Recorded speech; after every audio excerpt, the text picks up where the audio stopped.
पड़ा हूँ मंजिल की ओर, रुकने वाला मैं हूँ नहीं और रोक मुझे कोई सकता नहीं। बहुत बहुत स्वागत है अभी आप सभी का आपके अपने इस शानदार यूट्यूब चैनल पर। हाँ भी हमारे कुछ टॉपिक हो गए थे। आज जो हमारा इम्पोर्टेंट टॉपिक है वो हरियाणा राज्य की प्रमुख नदियों के ऊपर रहेगा। भी नदियों से बहुत बार क्वेश्चन एग्जाम में आता है और इस बार 100% गारंटी है कि नदियों से क्वेश्चन जरूर पूछा जाएगा। आप कितने भी पिछले पेपर उठा के देख लो, नदियों का क्वेश्चन आपको एग्जाम के अंदर जरूर मिलेगा। तो इसलिए नदियों वाला जो क्वेश्चन है वो आपने छोड़ना नहीं है। तो आज हमारा जो इम्पोर्टेंट टॉपिक है वो नदियों के ऊपर रहेगा। तो वीडियो को स्टार्ट करते हैं भी बिना किसी देरी के। तो देखते हैं कि फर्स्ट हमारी जो नदी है वो यमुना नदी है। भी यमुना नदी से हम शुरुआत कर रहे हैं। हाँ भी यमुना नदी जो है, यमुना नदी जो है यह राज्य की पूर्वी सीमा के साथ बहती है। भी ये जो नदी है वो राज्य के पूर्वी सीमा के साथ बहती है। भी ठीक है। और इसका जो उद्गम स्थल है, उद्भव स्थल है जो यमुना नदी बंदरपूंछ श्रेणी उत्तराखंड के समीप यमुनोत्री ग्लेशियर से निकलती है। भी यमुनोत्री क्षेत्र बंदरपूंछ जो चोटी है, बंदरपूंछ श्रेणी जो है उत्तराखंड से निकलती है और हरियाणा में कहाँ प्रवेश करती है? ये हरियाणा में प्रवेश करती है कालेसर पार्क यमुनानगर में। कहाँ पे प्रवेश करती है हरियाणा में? कालेसर यमुनानगर के अंदर प्रवेश करती है। अभी यमुना नगर के अंदर प्रवेश करती है। अभी और इसकी जो कुल लंबाई है अभी 328 किलोमीटर है। अभी इसकी जो कुल लंबाई है वो कितनी है? 328 किलोमीटर। कितनी है अभी कुल लंबाई इसकी? 328 किलोमीटर है अभी। और इसकी विशेषता यह है कि यह गंगा नदी की सहायक नदी है। ठीक है। उत्तर प्रदेश व हरियाणा के बीच यह सीमा बनाती है। ठीक है। और इसके ऊपर जो बांध है वो कौन कौन से बनाए गए हैं? अभी बांध से क्वेश्चन जरूर पूछ लिया जाता है। अभी इसके ऊपर बांध बनाए गए हैं। अभी अतनी कुंड बैरेज, बैराज ताजेवाड़ा, अनंगपुर बांध, किशाऊ बांध, रेणुका बांध, लखवार बांध, चेक बांध जो सोम नदी है, और यमुना नदी ताजेवाड़ा यमुनानगर में कालेसर के समीप से हरियाणा में प्रवेश करती है और फरीदाबाद के हसनपुर से होते हुए उत्तर प्रदेश में अलीगढ़ से प्रवेश करती है। अभी उत्तर प्रदेश में अलीगढ़ से प्रवेश करती है। अभी और यमुना नदी हरियाणा और उत्तर प्रदेश के बीच में 320 किलोमीटर की सीमा बनाती है। अभी कितनी सीमा बनाती है? 320 किलोमीटर की सीमा बनाती है। और इसकी जो सहायक नदियां वो कौन सी है? सोम, पथराड़ा, टोंस। सोम, पथराड़ा व बुड्ढी भी कह देते हैं। भी टोंस आदि इस यमुना नदी जो है वो इसकी सहायक नदियां हैं। भी और एक बात और, बांध वाला क्वेश्चन जरूर पूछा जाता है। भी और कौन कौन से जिले में ये प्रवाहित होती है? भी यमुना जो नदी है, यमुना नदी इसका जो प्रवेश स्थल है कालेसर यमुनानगर, करनाल, पानीपत, सोनीपत और फरीदाबाद, ये इसका प्रवेश स्थल है। और अंतिम लास्ट में कहाँ तक जाती है? ये अंतिम प्रवाह है इसका हसनपुर पलवल के अंदर इसका अंतिम प्रवाह है। भी ये थी हमारी यमुना नदी। और भैया दूज का त्यौहार यमुना नदी व यम के प्रति प्रेम को समर्पित है। और इस नदी को, यमुना नदी को सूर्यदेव की पुत्री व मृत्यु के देवता यम की बहन भी कहा गया है। अभी यमुना नदी को सूर्यदेव की पुत्री व मृत्यु के देवता यमराज जी हैं उनकी बहन भी कहा गया है। तो ये थी हमारी यमुना नदी। नेक्स्ट नदी है हमारी घग्गर नदी है। अभी नेक्स्ट है हमारी घग्गर नदी है। अभी घग्गर नदी हरियाणा की प्रमुख मौसमी नदी है जिसे बरसाती नदी भी कहते हैं। और इसका उद्गम स्थल है। भी मतलब इसका उद्गम स्थल घग्गर नदी डांगशाई झील, डांगशाई सिरमौर यानी शिवालिक की पहाड़ियाँ, जिला हिमाचल प्रदेश से निकलती है। कहाँ से ये निकलती है? शिवालिक की पहाड़ियाँ डांगशई सिरमौर या डांगशई झील हिमाचल प्रदेश से निकलती है। और प्रवेश स्थल कहाँ है इसका? कालका, ये पंचकुला में प्रवेश करती है। अभी कहाँ से निकलती है? हरियाणा, घग्गर नदी डांगशई झील हिमाचल प्रदेश से निकलती है और कालका पंचकुला में प्रवेश करती है। अभी पंचकुला के अंदर प्रवेश करती है। और इसके जो प्रवास स्थल है पंचकुला, अंबाला, कैंथल, फतेहाबाद व सिरसा है। ये इसके प्रवास स्थल है। और इसके ऊपर बांध कौन कौन से बनाए गए हैं? बांध कुशल्या बांध, दगाना बांध, दीवानवाला बांध, शामला बांध, ओट्टू बैराज बांध, घग्गर नदी पिंजौर के पास कालका पंचकुला से होकर हरियाणा में प्रवेश करती है। अभी ठीक है। और हरियाणा के सिरसा जिले से होती हुई हनुमानगढ़ से राजस्थान राज्य में प्रवेश कर जाती है। अभी हिमाचल से कहाँ? शिवालिक की पहाड़ियाँ जिले हिमाचल से उद्भव स्थल है, वहाँ से आती है। कालका पंचकुला से हरियाणा में प्रवेश कर जाती है। और हरियाणा के सिरसा जिले से होती हुई हनुमानगढ़ से वो राजस्थान में प्रवेश कर जाती है और राजस्थान में ही वो विलुप्त हो जाती है। घग्गर नदी द्वारा बनाए गए बाढ़ के मैदान को नेली कहा जाता है। अभी घग्गर नदी पे द्वारा जो भी बाढ़ के मैदान बनाए जाते हैं उनको क्या कहा जाता है? बेली कहा जाता है। झाझरा और कुशल्या नदी घग्गर नदी की सहायक नदियां हैं। भी तो इस नदी की सहायक नदियां कौन कौन सी है? झाझरा और कुशल्या नदी जो है वो घग्गर की सहायक नदियां हैं। और घग्गर नदी के छोटे छोटे नाले क्या कहलाते हैं? चों। क्या कहते हैं छोटे छोटे नालों को? चों। क्या कहते हैं? चों। और बाढ़ के मैदान को नेली कहा जाता है। क्या कहा जाता है? बाढ़ के मैदान को नेली कहा जाता है। घग्गर नदी को पाकिस्तान में भी किस नाम से जाना जाता है? पाकिस्तान में घग्गर नदी को हाकड़ा, किस नाम से जाना जाता है? हाकड़ा नदी के नाम से जाना जाता है।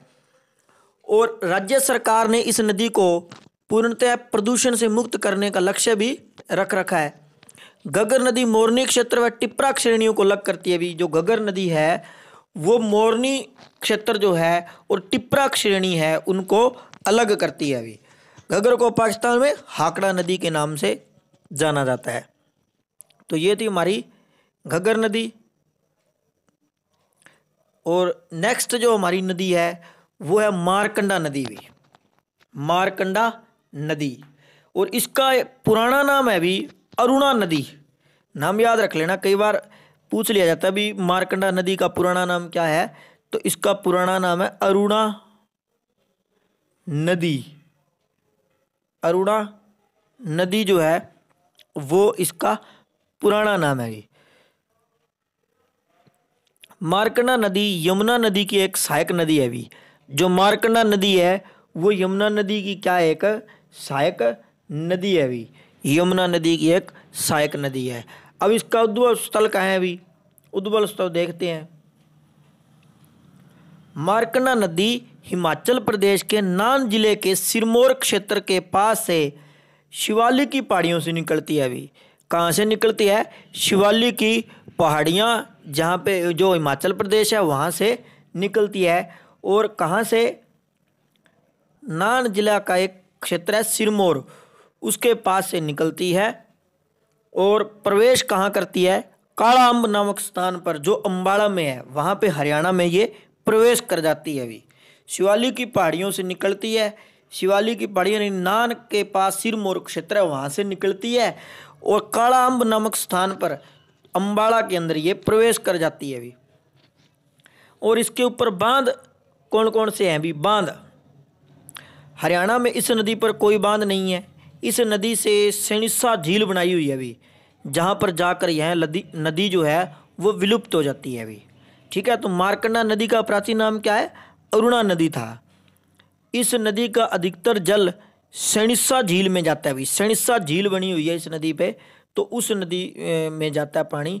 अब इसकी जो मार्कंडा नदी की सहायक नदियां कौन कौन सी हैं?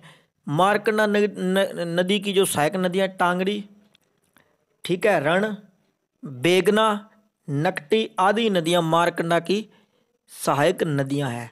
और प्रवास स्थल कौन कौन से हैं? काला अंबाला, कुरुक्षेत्र व कैंथल है इसके प्रवास स्थल है। और इस कहाँ जाकर ये समाप्त हो जाती है? प्योवा के निकट अरुणाया गांव सनीसा नामक झील में जाकर ये विलुप्त हो जाती है, क्योंकि इसके ऊपर बांध तो कोई बनाया नहीं गया। तो ये सनीसा नामक झील में जो अरुणाया गांव है प्योवा के निकट कैंथल के नज़दीक, वहाँ जाकर ये विलुप्त हो जाती है। तो ये थी मार्कंडा नदी। नेक्स्ट हमारे पास नदी है टांगड़ी नदी है भी। टांगड़ी नदी जो है वो मार्कंडा नदी की सहायक नदी है भी। जो हमने मार्कंडा नदी पढ़ा है उसकी सहायक नदी है भी। और उद्गम स्थल है भी। टांगड़ी नदी जो है वो पंचकुला के पास मोरनी की पहाड़ियों से निकलती है। मोरनी हिल्स पंचकुला के अंदर है, वहाँ मोरनी की पहाड़ियों से ये निकलती है। और प्रवाह स्थल कहाँ है? पंचकुला व अम्बाड़ा। पंचकुला व अम्बाड़ा में ये प्रवेश करती है। और सहायक नदियाँ कौन कौन सी है? सहायक नदियाँ बलियाली, आमरी, ये इसकी सहायक नदियाँ हैं। और टांगड़ी नदी मुलाना के समीप मार्कंडा नदी में मिल जाती है। इस नदी को मार्कंडा नदी की उपनदी भी कहा जाता है। तो इस नदी को मार्कंडा नदी की उपनदी भी कहा जाता है, क्योंकि यह एक मार्कंडा नदी की प्रमुख सहायक नदी है।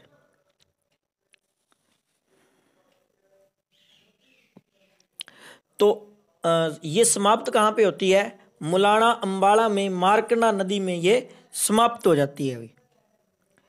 ये टांगड़ी नदी मुलाना के समीप मार्कंडा नदी में मिल जाती है अभी, इसलिए इसको मार्कंडा की उपनदी कहा है।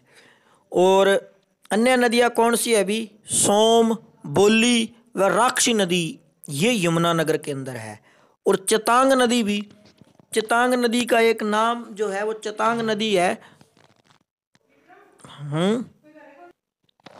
और चेतांग नदी का ऋग्वेद में नाम द्वशवती था।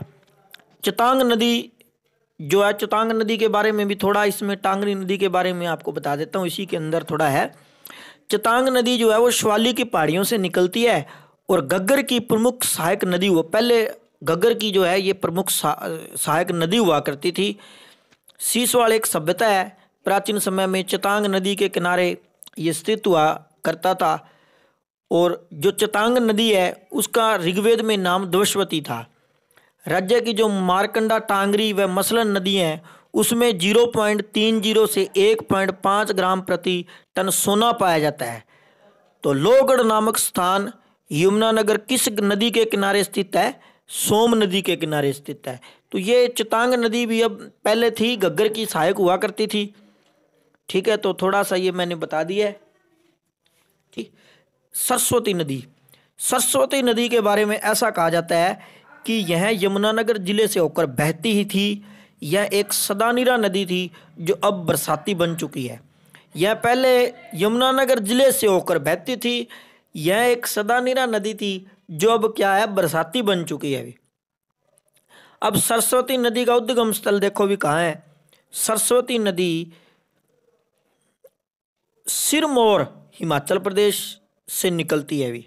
सिरमौर जिला हिमाचल प्रदेश से निकलती है और प्रवेश कहाँ करती है? आदि बद्री यमुनानगर में प्रवेश करती है। आदि बद्री यमुनानगर के अंदर प्रवेश करती है। उद्गम स्थल है जी इसके सरस्वती नदी सिरमौर हिमाचल से निकलती है अभी। कहाँ से निकलती है?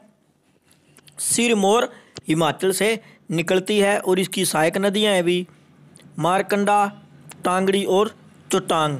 चोटांग में नदी के बारे में मैंने आपको बता दिया है। जो प्रवेश स्थल है इसका आदि बद्री यमुनानगर है और उद्भव स्थल है सिरमौर जिला हिमाचल प्रदेश से प्रवेश करती है और आदि बद्री यमुनानगर में आती है। और प्रवास स्थल कौन कौन से हैं? लोर, भवानीपुर, बाल छप्परखेड़ा, प्योवा और सिरसा, इनका प्रवाह स्थल है भी। और इसकी प्रमुख सहायक नदियां कौन कौन सी हैं? मारकंडा, टांगड़ी और चौतांग, ये इसकी प्रमुख सहायक नदियां हैं। माना जाता है कि यह नदी हरियाणा से बहते हुए जाकर संगरूर में घगर नदी में मिल जाती है। अभी प्रवाह स्थल आदि बद्री यमुना में प्रवेश करती है और बाद में जाकर संगरूर पंजाब में घगर नदी में ये मिल जाती है। अभी यमुनानगर के गान, मुगलावाली, सरस्वती नगर में इस नदी के साक्ष्य मिले हैं और वहाँ खुदाई शुरू भी की गई है। इस नदी में यह यमुनानगर के गान, मुगलावाली गांव है जो मुगलावाली यमुनानगर में सरस्वती नदी की खुदाई का काम प्रारंभ हुआ है। और महर्षि वेदव्यास चेदो, उन्होंने इस नदी के किनारे महाभारत की रचना की थी, सरस्वती नदी के किनारे। और यह हरियाणा की सबसे प्राचीन व पवित्र नदी है भी। और इस नदी के किनारे ही आदि बद्री तीर्थ स्थल है। और सरस्वती नदी जो है वो पुनरुत्थान परियोजना का जो शुभारंभ रोलाहेरी गांव यमुनानगर में 21 अप्रैल 2015 को शुरू किया गया था।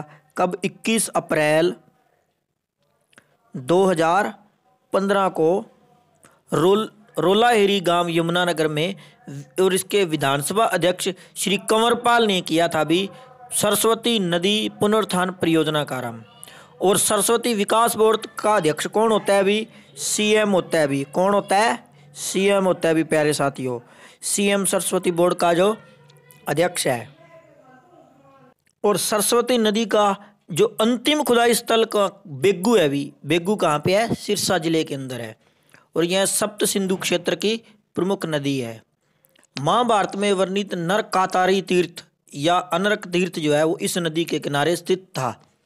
यह राज्य की सबसे सर्वाधिक विलुप्त व प्रकट होने वाली नदी है सरस्वती नदी। तो ये थी हमारी भी पूर्व में बहने वाली नदियाँ। अब हम बात करते हैं दक्षिण हरियाणा की प्रमुख नदियों के बारे में। अब ये जो है वो दक्षिण हरियाणा की नदियाँ भी कौन सी है? दक्षिणी हरियाणा की नदियाँ हैं भी। दक्षिणी हरियाणा की नदियाँ कौन कौन सी है मैं आपको वैसे बोलकर बता देता हूँ। साहिबी, इंदौरी, दोहन और कृष्णावती, ये भी दक्षिण हरियाणा की नदियाँ। साहिबी नदी यह एक बरसाती नदी है और इसका उपनाम जो है वो है जगदाद्री। क्या नेम है इसका? जगदाद्री। जगदाद्री इसका जो उपनाम है साहिबी नदी का। और इसका उद्गम स्थल साहिबी नदी मनोहरगढ़ और जीतगढ़ के समीप बहरोड पहाड़ी से निकलती है। कहाँ से निकलती है? मनोहरगढ़ या मनोहरपुर और जीतगढ़, बहरोड, अलवर, ठीक है, मेवाती पहाड़ियों से ये निकलती है। बहरोड पहाड़ियों से या मेवात की पहाड़ियों से ये निकलती है। और प्रवेश कहाँ करती है? ये कोट कासिम के निकट अकोली गांव रेवाड़ी के अंदर प्रवेश करती है। अभी कहाँ प्रवेश करती है? रेवाड़ी के अंदर ये प्रवेश करती है अभी। और इसका जो प्रवास स्थल है अभी कहाँ कहाँ है? रेवाड़ी, खलीलपुर, पटौदी, झज्जर, रोहतक, ये इसके प्रवास स्थल है। इसके ऊपर बांध बनाया गया अभी मसाणी बैराज या मसाणी बांध। और इसकी जो सहायक नदियाँ हैं सोता, इंदौरी, बारकनिया, नाला जो है वो इसकी सहायक नदियाँ हैं। और जो मेन इसकी सहायक नदी है वो इंदौरी है।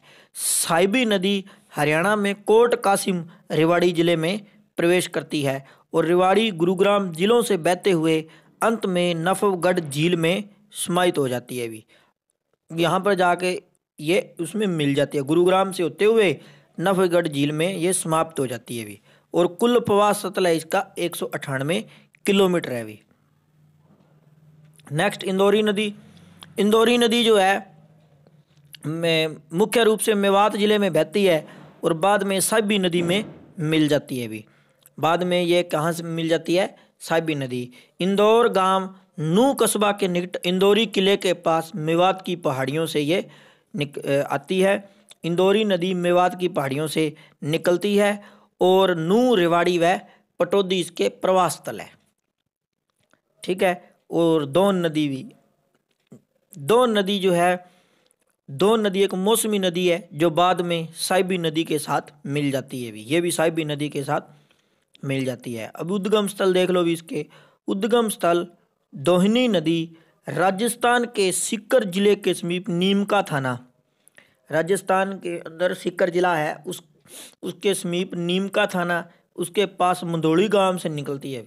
नीमका थाना यानी जयपुर की पहाड़ियाँ जो है उसके पास मंदोली गांव से निकलती है और प्रवेश स्थल यानी महेंद्रगढ़ में प्रवेश करती है। दोहन नदी रेवाड़ी जिले से हरियाणा में प्रवेश करती है और रेवाड़ी महेंद्रगढ़ जिले से होते हुए साहिबी नदी में मिल जाती है। रेवाड़ी महेंद्रगढ़ में प्रवेश करती है और महेंद्रगढ़ से होते हुए ये साहिबी नदी के अंदर विलीन हो जाती है, साहिबी नदी के अंदर मिल जाती है। यह हरियाणा में प्राचीन महत्व की नदी है। एक मान्यता थी कि यह नदी जो भृगु ऋषि थी उसकी पत्नी दिव्या पोलिमा के नेत्रों से निकली है। ऋषि भृगु थे, उसकी पत्नी दिव्या पोलिमा, उनके नेत्रों से यह नदी निकली है। नेक्स्ट नदी है कृष्णावती नदी। कृष्णावती नदी को कंसावती नदी भी कहा जाता है। यह नदी हरियाणा के दक्षिणी भाग से हरियाणा में प्रवेश करती है। अभी यह कहाँ से प्रवेश करती है? दक्षिणी भाग से हरियाणा में प्रवेश करती है। उद्भव स्थल है इसके जयपुर पहाड़ियाँ, नीम का थाना भी, ये भी जयपुर की पहाड़ियाँ नीम का थाना से उद्भव स्थल है। और प्रवेश स्थल कहाँ है? बंदाती व दोस्तपुर गांव नारनौल महेंद्रगढ़ में प्रवेश करती है अभी तो ठीक है। और उद्गम स्रोत कृष्णावती नदी जयपुर राजस्थान से निकलती है, जयपुर पहाड़ियाँ नीम का थाना। और कृष्णावती नदी रेवाड़ी झज्जर महेंद्रगढ़ जिलों से होते हुए अंत में साहिबी नदी के अंदर मिल जाती है अभी और दक्षिण भाग से यह प्रवेश करती है अभी और दक्षिणी ठीक है। और प्रवास स्थल कौन है? नारनौल, नीमराणा, रेवाड़ी, कोसली, झज्जर, सुरेती व चुचुकवास, ये इसके प्रवास स्थल है। ऋग्वेद में किन दो नदियों के साथ मिलकर दृशदवती नदी का वर्णन मिलता है? अभी सरस्वती व आपगा नदी मिलकर दो नदियों दृशवती नदी का वर्णन मिलता है। तो ये था हमारा भी नदियों का टॉपिक जो आज हमने कवर किया है। निश्चित तौर पे नदियों में से क्वेश्चन जरूर आपको पूछा जाएगा। किसी भी प्रकार का कोई डाउट हो तो कमेंट सेक्शन में जरूर बताएं। मिलते हैं अगली नई वीडियो के साथ। Thanks for watching this video.